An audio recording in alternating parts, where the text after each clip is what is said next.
Halo Sobat Pendapat Masyarakat. Sebelum kalian nonton jangan lupa di like, komen, share dan subscribe. Agar tidak ketinggalan video terbarunya. Terima kasih. Ngeri sedap, ternyata diam-diam Anies tolak AHY jadi cawapresnya. Ini buktinya. Ditulis oleh Ferry Padli, dikutip dari siwar.com. Soal kapasitas atau kemampuan kan sama aja sebenarnya gitu ya. Anies sama AHY itu sama-sama gitu, sama-sama gagal. Gagal jadi gubernur, satunya gagal jadi calon gubernur, sama. Beda calon aja. Sama aja gitu. Jadi bagi Partai Demokrat, kalau memang capresnya adalah Anies, ya harus cawapresnya harus AHY. Kalau enggak batal, bubar ini. Sementara bagi Nasdem dan PKS, mereka juga ngerti gitu. Kalau cawapresnya adalah AHY, ini mau dibawa kemana Indonesia ini? Udahlah capresnya capres sumur resapan. Cawapresnya adalah cawapres yang gagal jadi gubernur DKI. Nah sekarang mau maju sebagai calon wakil presiden.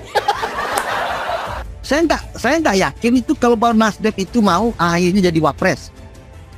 Kalau Nasdem mengatakan bersetuju AHY menjadi wapresnya Anies, maka koalisi itu pasti terjadi dari kemarin.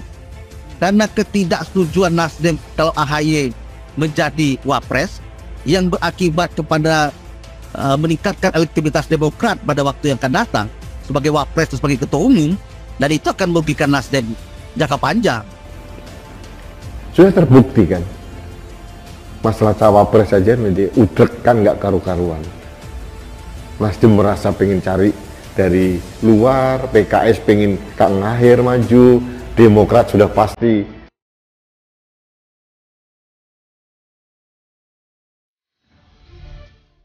Koalisi perubahan yang konon katanya akan beranggotakan Partai Demokrat, Nasdem dan PKS belum juga resmi deklarasi. Baru-baru ini, Partai Demokrat dianggap baperan oleh PKS.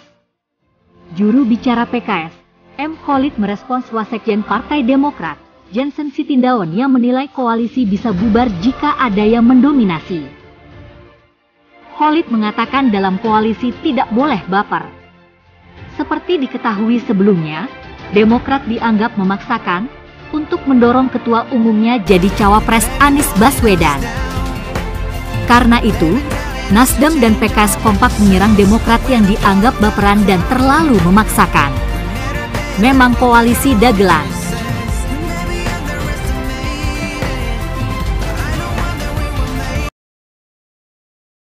Oke, saya terima itu.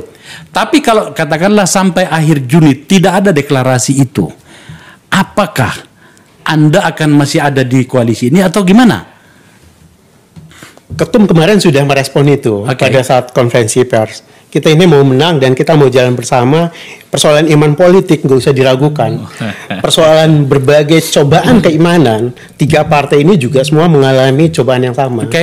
Termasuk dari sisi pendekatan penawaran ataupun ketika menghadapi tekanan. Semua merasakan hal yang sama. Dan teruji sampai saat ini kita solid.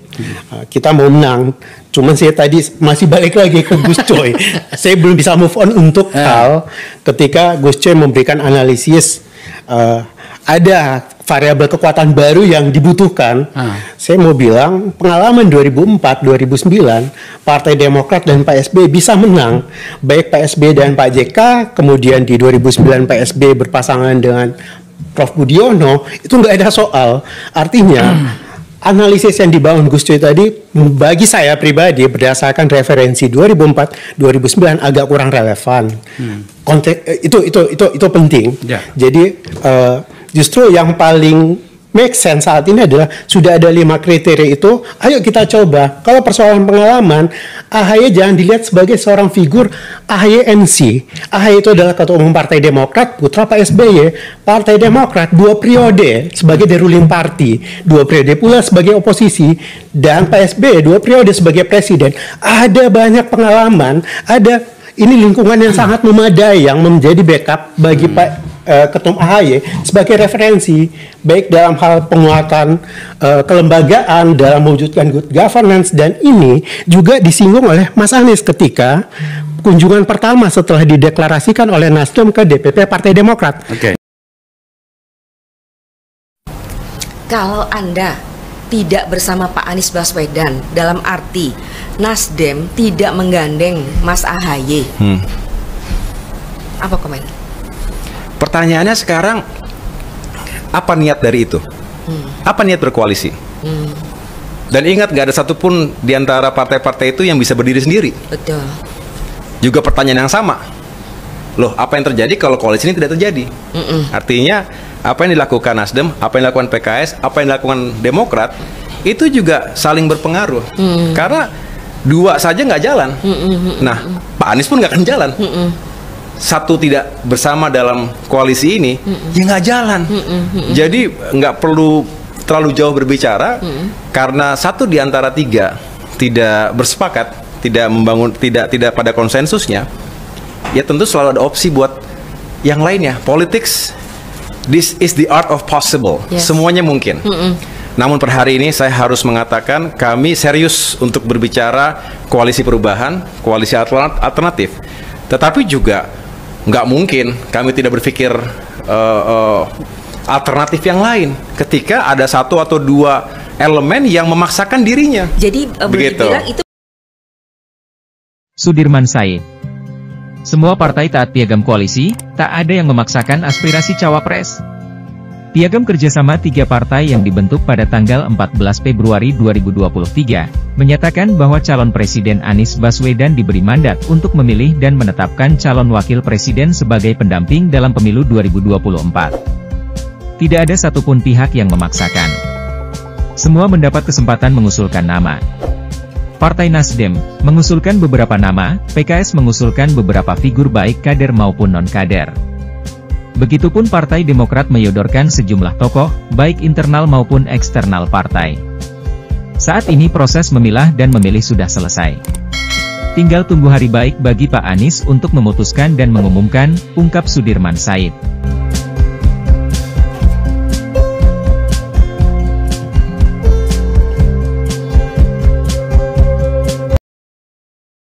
Jadi PKS itu mau calon yang relate dengan konstituennya, ya kemungkinan besar Anies Baswedan. Nasdem itu sudah mengusung nama calon presiden pertama kali, yaitu Anies Baswedan. Ya. Nah yang ketiga, Partai Demokrat ingin ketua umumnya Bapak Agus Harimurti Yudhoyono atau Mas AHY itu menjadi calon wakil presiden. Sekilas ini tampak sebagai sebuah keinginan yang normal dari sebuah partai, karena ingin kader terbaiknya menjadi kandidat yang bertarung dalam panggung pilpres gitu. Tetapi di sisi yang lain, yang menjadi pertanyaan adalah dari dua partai lainnya, Nasdem dan PKS. Dua partai ini tidak mengajukan nama sama sekali yang merupakan kadernya sendiri, baik itu untuk capres maupun cawapres. Nah, kenapa Demokrat mau kadernya menjadi cawapresnya gitu? Jadi yang gua duga 20% alotnya itu ada di situ diskusinya.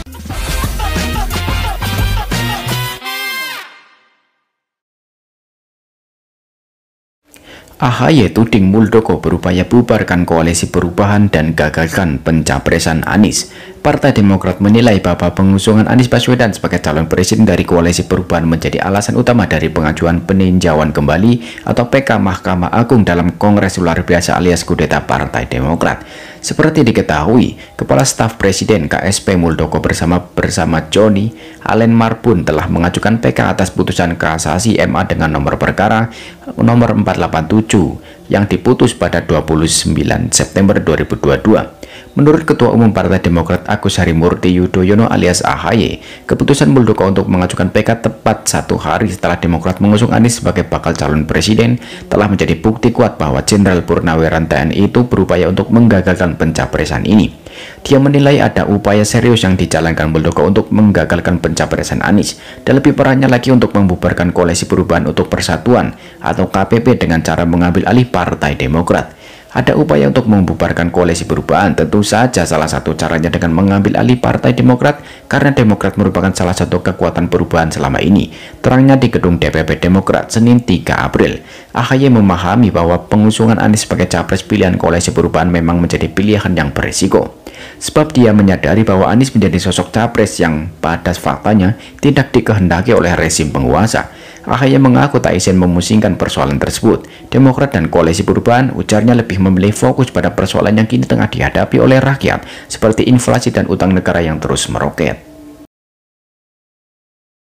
Raden AHY yang sudah nggak nafsu lagi jadi capres ataupun cawapres. Kasian, udah ditawarin ke sana kemari sama Pepo, ternyata tetap nggak laku. Padahal tahun 2018 lalu, jauh sebelum ini, Demokrat pernah mensyaratkan bahwa AHY ini wajib capres ataupun cawapres 2018. Tapi di tahun 2019 ternyata nggak laku. Nah, di 2024 ini mau diulang lagi. Syarat koalisi AHY harus capres atau cawapres. Tapi ternyata sudah ditawarin ke sana kemari, ke Nasdem, ke Gerindra, kemudian juga PKS, ternyata tetap aja nggak laku. Tapi dibantah oleh pengurus dari Demokrat. Herzaki Mahendra Putra selaku juru bicara Partai Demokrat membantah, kita nggak pernah kok mensyaratkan AHY menjadi capres ataupun cawapres. Ya memang di publik nggak pernah diutarakan. Tapi kalau melihat rekam jejaknya, kemudian selama ini perjalanannya di perpolitikan Indonesia, kayaknya ngebet banget. Sebetulnya bukan AHY-nya sih yang ngebet kalau saya lihat, Pepo-nya yang ngebet.